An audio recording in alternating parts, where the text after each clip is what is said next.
अब थोड़ी बहुत शर्म किसी को आती हो देश में तो वो आ जाए कि जो पीएचडी करके, जो शेड्यूल कास्ट कम्युनिटी से पीएचडी करके एक महिला दिल्ली यूनिवर्सिटी के प्राइम कॉलेज में लेक्चरर बनती है, उसको ये मोदी जी के लोग निकालते हैं 35 बच्चों के सिग्नेचर फोर्ज करके के झूठे सिग्नेचर करके निकाला जाता है। उसके बाद पीएचडी चाय, बेरोजगार की चाय, जुमले पकौड़े, पीएचडी पकौड़े, पीएचडी चाय, मोदी के जुमले वाले पकौड़े। अब थोड़ी बहुत शर्म किसी को आती हो देश में तो वो आ जाए कि जो पीएचडी करके, जो शेड्यूल कास्ट कम्युनिटी से पीएचडी करके एक महिला दिल्ली यूनिवर्सिटी के प्राइम कॉलेज में लेक्चरर बनती है, उसको ये मोदी जी के लोग निकालते हैं 35 बच्चों के सिग्नेचर फोर्ज करके झूठे सिग्नेचर करके निकाला जाता है। उसके बाद जब वो न्याय मांगने जाते हैं तो एफआईआर नहीं की जाती, 1 साल बाद एफआईआर की जाती है। इसीलिए मोदी जी को बार बार मुबारक है। 1 साल बाद जब एफआईआर होती है, चार्जशीट फाइल होती है, तो ये कहा जाता है कि वाइस चांसलर के रजिस्ट्रार साहब ने, प्रिंसिपल साहिबा ने ये 35 बच्चों के नाम फोर्स करके इनको झूठे बच्चों को दिखाकर इनको नौकरी से निकाला। उसके बाद भी इनको नौकरी नहीं दी जाती, बल्कि ये पीसफुल प्रोटेस्ट करती हैं जाके जब, तो इनको डंडे मारे जाते हैं। इनके ऊपर एक तरह से महिला के ऊपर और प्रताड़ना की जाती है, एसिड से अटैक किए जाते हैं। ये आशुतोष जी खड़े हैं जो इनके साथी हैं, एसिड से अटैक आरएसएस और बीजेपी के गुंडे करते हैं। उसके बाद इनके ऊपर एफआईआर के बाद एक दूसरी एफआईआर, 10 एफआईआर से ज़्यादा कर दी जाती है, इसलिए कि अपनी आवाज़ ना उठाओ, चुप हो जाओ।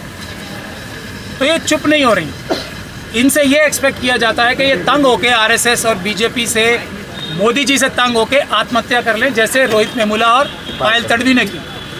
तो ये क्या आत्महत्या करेंगी या लड़ेंगी, आप इन्हीं से पूछना। मगर आप ये देखिए कि मेरे जैसे एक वकील को इनके साथ खड़े होके पकौड़े बेचने के लिए तो मोदी जी ने ही कहा था ना कि ये भी एक रोज़गार है। अब मोदी जी ने रास्ता दिखाया है, पीएचडी करके, साइंटिस्ट बन के, इंजीनियर बन के, नौकरियां तो वो देंगे नहीं, क्योंकि नौकरियां तो उन्होंने रिजर्व कर रखी हैं आरएसएस और बीजेपी के लोगों के लिए, अपने क्वेश्चन पेपर्स लीक करा के।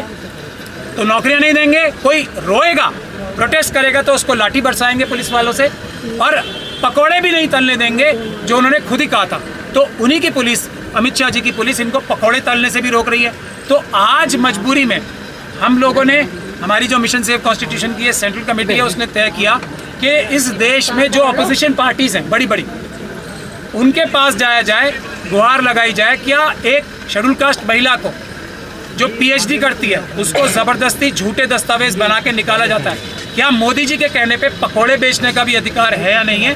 तो हमें बड़ी खुशी है कि कांग्रेस पार्टी ने कम से कम अपने दरवाजे हमारे लिए खोले और एक मदद का रास्ता दिखाया। इसके बाद हम राष्ट्रपति महोदया के पास भी जाएंगे और इसके बाद हम एक विमेन महिला मंत्रालय है, उनका नाम मैं भूल जाता हूँ हर बार, कोई होगा नाम, जो भी होगा, जो भी महिला मंत्री हैं, आज विमेंस डे पे हम वहाँ भी जाना चाहेंगे। मैं क्यों साथ हूँ इनके, ये है सबसे बड़े दुर्भाग्य की बात कि ये एक कदम भी वकीलों की प्रोटेक्शन के बगैर नहीं चल पाएंगी महिलाएं इस देश में, ये दुर्भाग्य है।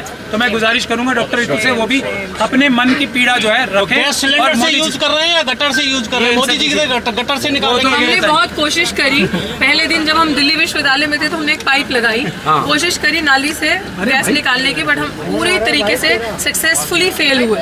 और इसलिए अभी हमने पाइप रखी हुई है अभी भी साथ में, मौका मिले तो एक बार फिर लगाकर देखेंगे, कोशिश करके देख सकते हैं अगर निकले, लेकिन हम लोग सक्सेसफुली फेल हुए।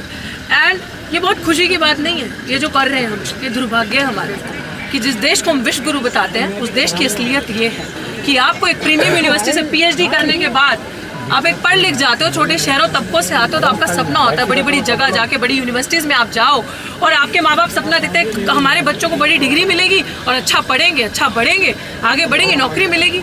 और ये देख लो आज ये नौकरी मिल रही है हमें, और प्रधानमंत्री जी खुद तो कह रहे हैं ना पकौड़े बेचना रोजगार है, तो लगा दिया आप रोजगार।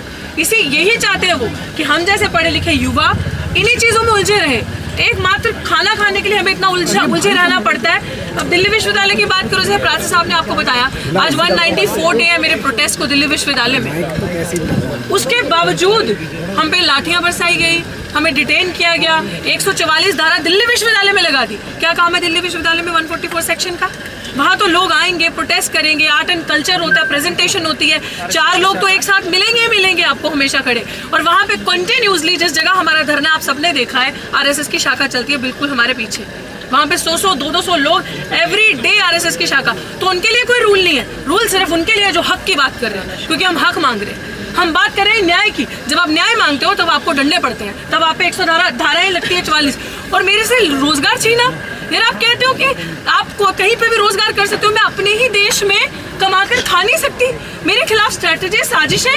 और मैं शुक्रगुजार हूँ आज जितने भी सारे कांग्रेस के लोग खड़े हैं यहाँ पे, अलका जी हैं, पवन जी हैं, और जितने भी सीनियर लीडर्स हैं, सुप्रिया जी हैं, अविनाश पांडे जी, मेरे एडवोकेट जो कि एक लीडर है हम सब बहुजन समाज के लिए, एडवोकेट महमूद प्राचा, जो किसी परिचय के मोहताज नहीं है। मुझे ऐसा लगता है कि वो उनकी आइडेंटिटी जो डोमिनेंट, विच मे बी आप सबको लगता होगा कि मुस्लिम एक इंसान है, but for us he is true Ambedkarite and he is the strength behind every cause. जिस तरीके से हम यहाँ लड़ रहे हैं, अगर आज हम बच्चे, ये यूनिवर्सिटी के स्टूडेंट्स मेरे साथ खड़े हैं, छात्र, और मैं एक शिक्षिका यूनिवर्सिटी की, हम लोगों के पीछे अगर हमारी कोई बैकबोन है, ताकत है, तो ये शख्सियत है जो पीछे खड़े हैं, एडवोकेट महमूद प्राचा।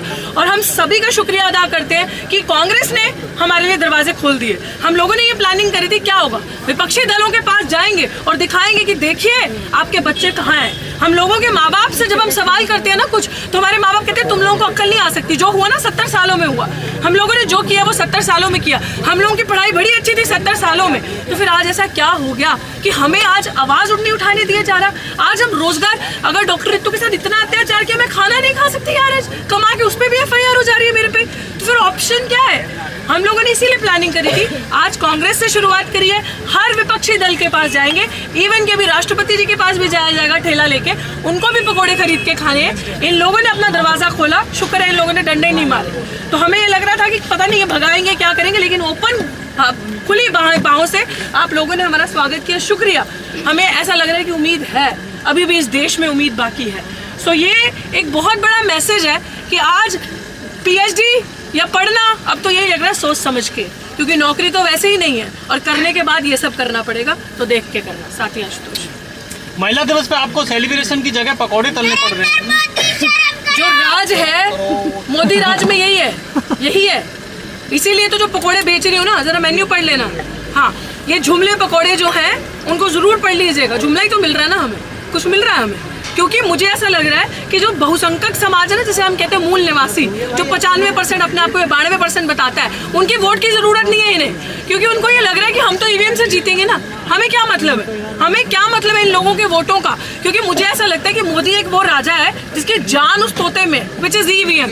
ये हमें लग रहा है, क्योंकि अगर हमारे वोटों की जरूरत होती तो ये हाल हो रहा होता चुनाव से पहले। इसका मतलब उन्हें ये पता है, ये गाते रहे लोग, धरने करते रहे, हम इन्हें मारते रहेंगे। असली में धरने तो हम ही लोग लगा रहे हैं ना, जो दुखी हैं, या तो ऑपोजिशन वाले हैं या हम लोग हैं, हम ही लोग धरने कर रहे हैं। तो हमारे वोट की जरूरत ही नहीं है। EVM खेल रही है, वो खेला चल रहा है वहाँ पे, तो हम लोग परेशान होकर सड़कों पे ऐसे करते रहेंगे, क्योंकि राजा को पता है एक बटन दबाऊंगा वोट मिल जाएंगे। इनका क्या मुझे, तो मुझे ये लगता है इस चीज पे भी सबको साथ होकर आना चाहिए। जितने दबे कुचले प्रताड़ित शोषित लोग हैं, जिसमें बेरोजगारी एक सबसे बड़ा मुद्दा है, जिसकी वजह से आज मुझे यहाँ आना पड़ रहा है, हम सब अगर साथ आए तो मुझे लगता है कि सारी बैटल हम जीत सकते हैं। बीजेपी सरकार में प्रोटेस्टर्स के माथे पे गोली मार दी है, चाहे रामपुर में देख लीजिए, चाहे हरियाणा बॉर्डर पे देख लीजिए, चाहे 2 अप्रैल 2018 में देख लीजिए, जो भी आंदोलन करेगा उसके सर में गोली मारी जाएगी।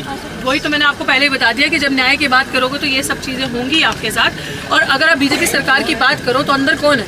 बॉम्ब ब्लास्ट के आरोपी आपकी मेंबर पार्लियामेंट है, आपके अंदर वो बैठे हैं। महिलाओं का शोषण करने वाले को आप प्रोटेक्ट करके बीजेपी पे रखते हैं। तो it is kind of a washing machine. What ever you have done, जितना आप जुल्म, जितना आप लोगों के साथ अत्याचार करोगे, हैरेस करोगे, तो आपको वहाँ टिकट मिलेगी। तो ये क्राइटेरिया।